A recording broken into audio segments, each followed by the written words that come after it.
पैसे से खरीदा हुआ दामाद परमानेंट नहीं होता। आप एक समस्या नहीं, आप हजारों समस्याएं आपने पाल रखी हैं। बेटी की शादी एक समस्या बना के रखी हुई है आपने। लड़का नहीं मिल रहा, इस गोत्र का नहीं मिल रहा, उस गोत्र का नहीं मिल रहा, फलाना नहीं मिल रहा, आखिर में पंचर वाले के साथ चली गई वो, सारा दरा रह गया आपका। सच्चाई का सामना कीजिए। मंदिरों में सिर्फ इसलिए मत जाइए कि बेटा पास हो जाए, बेटी की शादी हो जाए। जब भी जाते हैं तो सिर्फ सौदा ही करने जाते हैं भगवान से। कौन सी आस्था के लिए जाते हैं? कोई आस्था नहीं है आपकी। इसलिए मुद्दों को, रियल मुद्दों को उठाएं, लोगों में ले जाएं। और फिर कह रहा हूं, मैं आपसे ओपनली कह रहा हूं, मेरा किसी राजनीतिक दल से कोई दूर दूर तक एक पैसे का रिश्ता नहीं है। इसलिए मैं सार्वजनिक मंच से कहता हूं कि मेरे मंच पर जो मेरे ऑर्गेनाइजर हैं, मैं उनसे विनती करता हूं कि अपने शहर के सांसद और एमएलए को मंच पे मत बिठाइए। क्योंकि मैं उसका भविष्य खराब करने नहीं आया हूं। उसे बैठना है, वो नीचे बैठ जाए। कि इस युद्ध में मैं हर उस आदमी को, किसी को नहीं बख्शने वाला जिसने सनातन को यहां तक पहुंचाया है। इसलिए आपके चुनाव में वोट किसी को दे, मुझे कोई इंटरेस्ट नहीं है। I am not interested at all.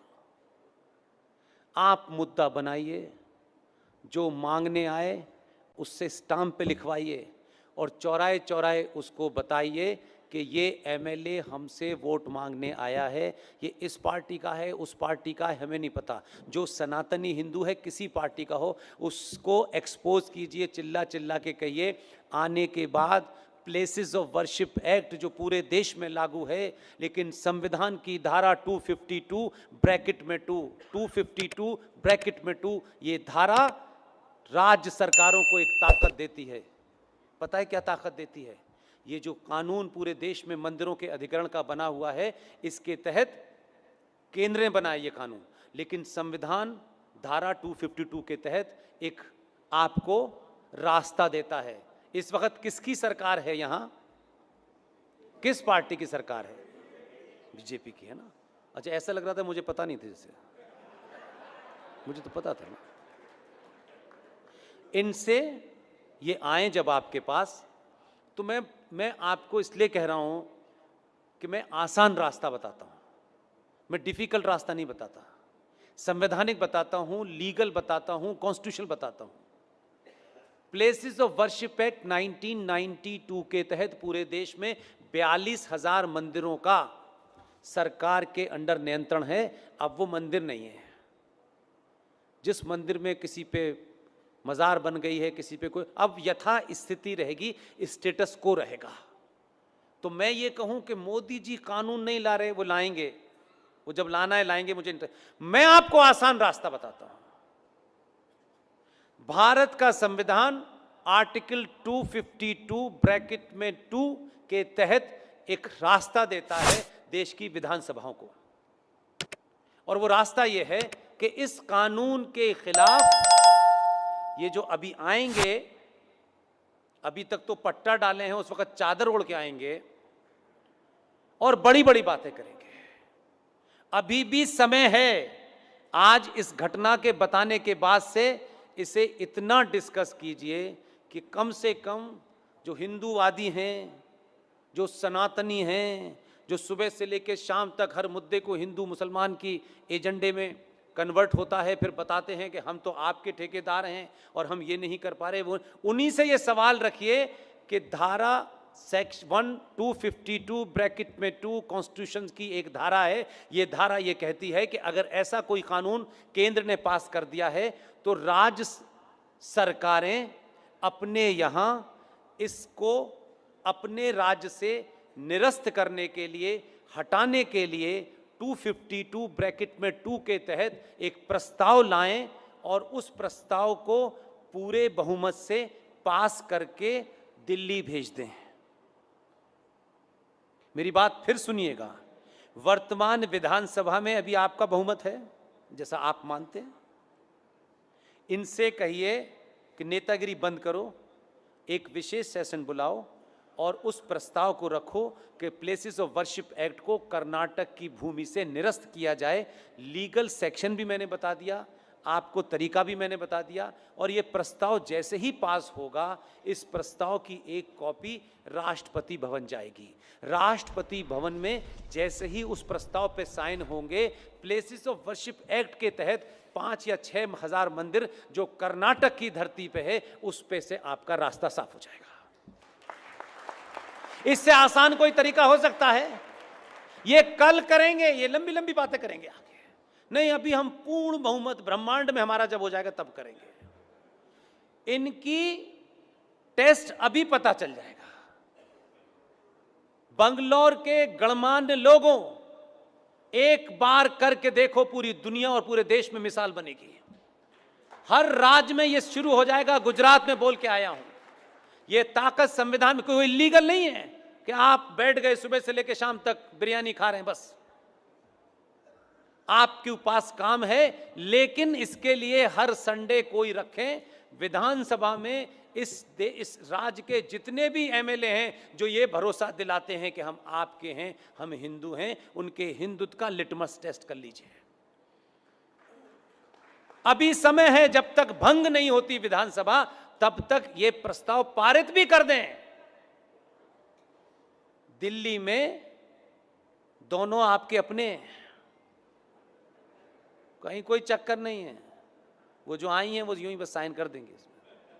Sign होते ही पूरे इस कर्नाटक के सनातनी हिंदू उन मंदिरों का प्राइवेटली दौरा करें, किसी ठेकेदार को न दे दें, क्योंकि इसमें भी दुकानदार बहुत बैठे हुए हैं, और कहें कि उन जो पुरातत्व विभाग के मंदिर हैं जिनका आर्किटेक्चर ऐसा है, जो सब शक्तिपीठ हैं, उन मंदिरों का रखरखाव करें। और वहां आज के युवा को, लैपटॉप वाले किसी युवा को कहें कि तुम्हें आज से इस मंदिर की, इस साइंस को दुनिया को बताना है। करोड़ों रुपए के चढ़ावे में से 1 लाख रुपए उसकी तनख्वाह कर दें, सब ठीक हो जाएगा।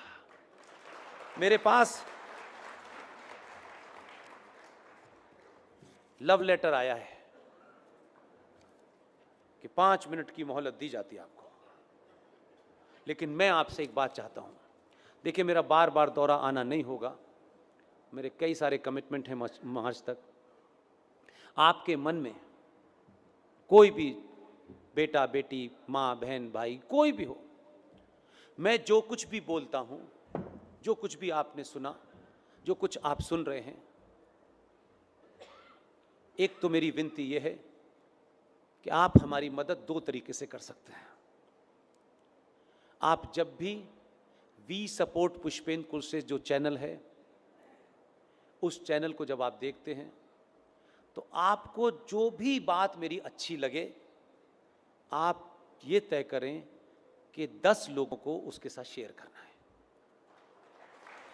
सिर्फ 10 लोगों के साथ सिर्फ शेयर कर दें। जो भी स्पीच आपको मेरी ठीक लगती हो, जिसमें आपका कोई एजेंडा आपके इंटरेस्ट का हो, उसे। लेकिन आपके और भारत राष्ट्र के लिए इतना बड़ा फैसला कराने में हमारी जान निकल गई है, लेकिन आपको उस फैसले के बारे में तक नहीं पता। और उस फैसले, ऐसा फैसला सुप्रीम कोर्ट ने पिछले 20 साल में नहीं दिया, वो दे दिया फैसला। अब हम उस फैसले को जाने भी और जन जन तक पहुंचाएं। हम पे थोड़ा रहम कीजिए,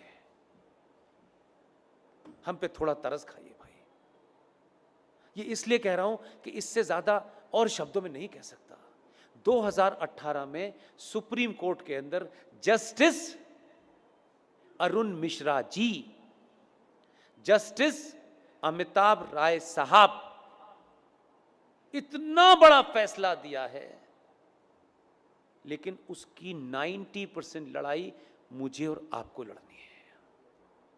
फैसला यह दिया है कि विष्णु शंकर जैन ने कोर्ट में खड़े होकर के कहा कि सर, माय लॉर्ड,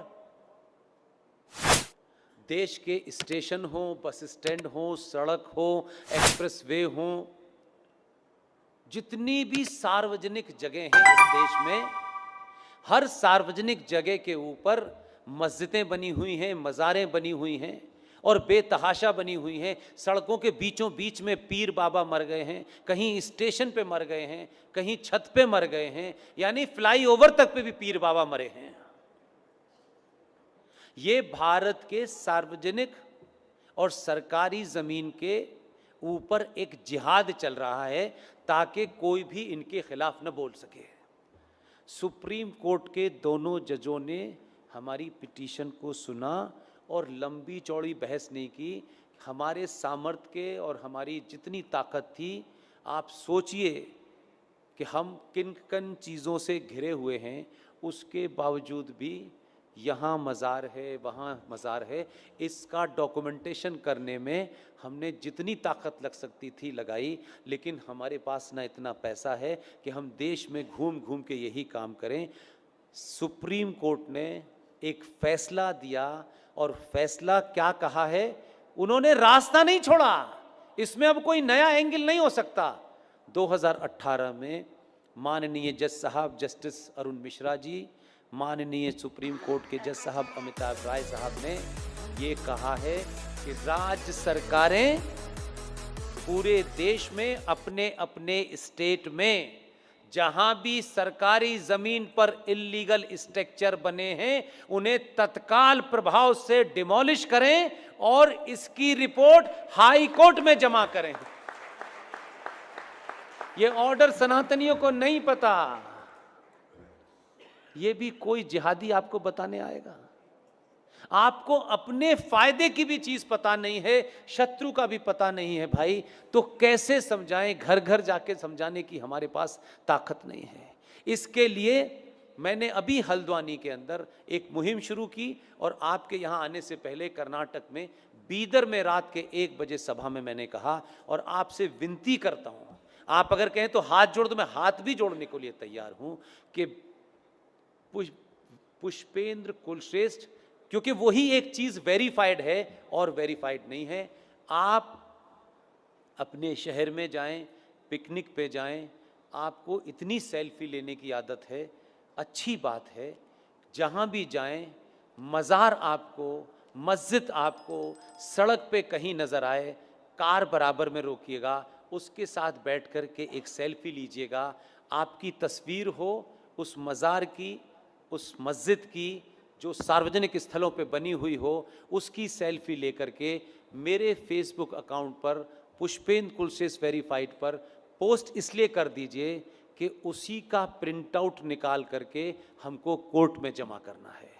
इतना आप करेंगे तो ये कम से कम, मैं ये मानता हूँ, बहुत बातें मैंने कही, बहुत आपने सुनी, पहले भी सुन चुके, बहुत लंबी लड़ाई है। जो लड़ाई हमारे सामने है, जिसमें हम जीत गए हैं, उसको लागू करने के लिए कल हमारी 16 जनवरी को प्रयागराज कोर्ट में डेट है। हम सड़क पे चलते चलते ये भी कर रहे हैं। इतनी तो कम से कम आप भूमिका निभा सकते हैं, अपने लोगों से कहिए निभा सकें। और इन तमाम सारे अकाउंट्स, चाहे वो पुष्पेंद्र कुलश्रेष्ठ वी सपोर्ट का हो या ट्विटर का अकाउंट हो, पुष्पेंद्र AMU मेरा ट्विटर का अकाउंट है, इस पे आप जब चीज़ शेयर करते हैं तो मेरे तक पहुंचती है, मैं उसको हैंडल करता हूं। और पुष्पेंद्र Delhi 01 ये मेरा प्राइवेट पर्सनल ईमेल है। आपके मन में कभी कोई सवाल हो तो इस पे लिखेंगे, तो देर सवेर 4 दिन 5 दिन के बाद मैं जवाब दूंगा। मुझसे कहा गया है कि आप कुछ सवाल इस सभा में से कुछ लोग पूछना चाहते हैं।